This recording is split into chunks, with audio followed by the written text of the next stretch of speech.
If you have ever wondered what war does to the people who never held a weapon, who never chose a side, who simply lived in the wrong city at the wrong moment in history, this is Sun Li's story.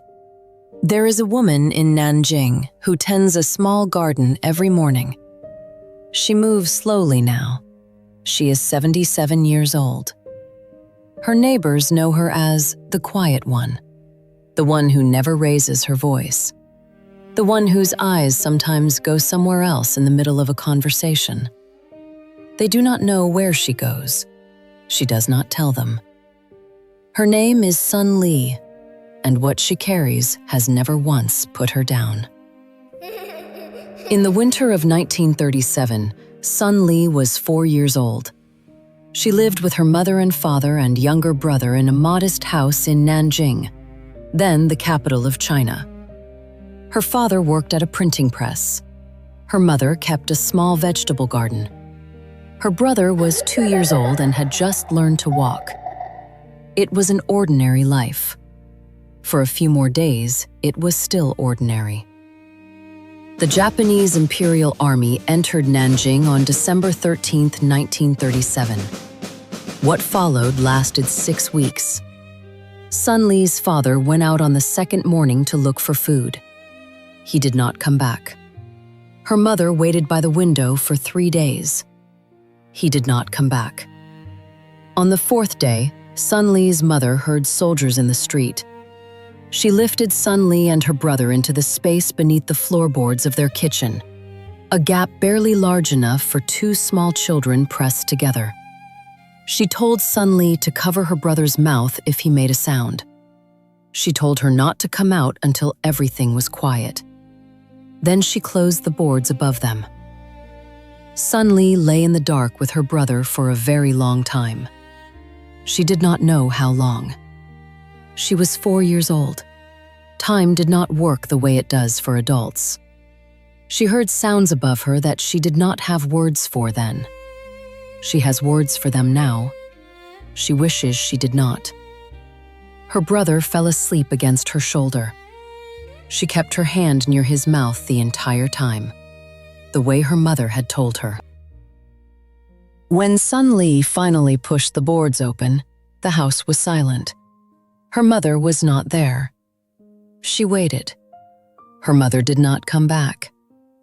Sun Li was 4 years old, alone, with a 2-year-old brother who was asking for food, in a city that no longer existed in any form she recognized. A neighbor woman found them 2 days later. She was elderly. She had survived by hiding in a church compound with hundreds of other Nanjing civilians, protected by a small group of foreigners who had refused to leave the city. She took Sun Li and her brother into the compound. She fed them. She did not speak about what she had seen outside. Nobody in the compound spoke about what they had seen outside. They simply looked at the children and fed them and said nothing. Sun Li's brother developed a fever in the 3rd week of January. There was no medicine. There was very little food. The elderly neighbor woman held him through the nights. He died on a Tuesday morning. He was 2 years old.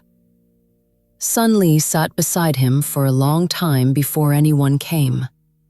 She did not cry. She was too young to understand completely. She was old enough to understand enough. Sun Li survived. She was taken in by a distant relative after the Japanese forces withdrew. She grew up in a small room in a crowded house with people who fed her but never spoke about what had happened.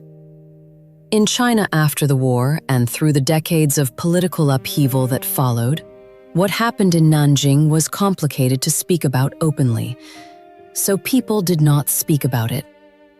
Sun Li did not speak about it. For 70 years, she did not speak about it. She married. She raised children. She taught school for 30 years.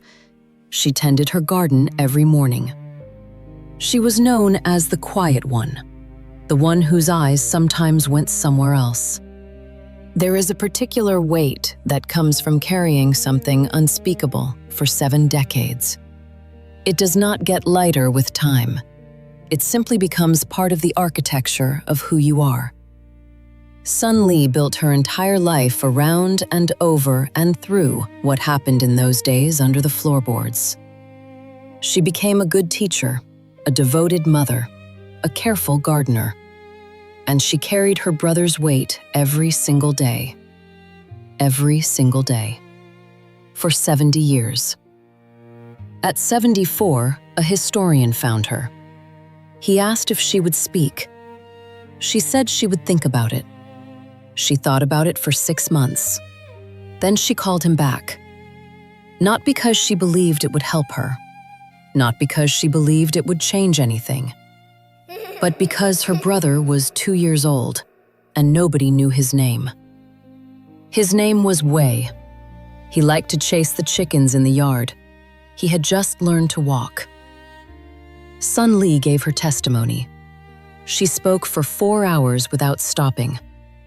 When she finished, the historian sat quietly for a long moment. Then he said, "Is there anything else?" Sun Li looked at him. She said, "There is always something else. But that is enough for today." She went home. She tended her garden. Her eyes went somewhere else in the middle of the afternoon. They always do. They always will. There are things that war takes from people that never grow back. Not hope necessarily. Not the ability to function or love or tend a garden. But something quieter than those things. Something that was present in a 4-year-old girl lying in the dark under the floorboards with her hand near her brother's mouth. Something that was still there when she pushed the boards open and was not there when she looked for her mother. Sun Li is 77 years old. She tends her garden every morning. She moves slowly.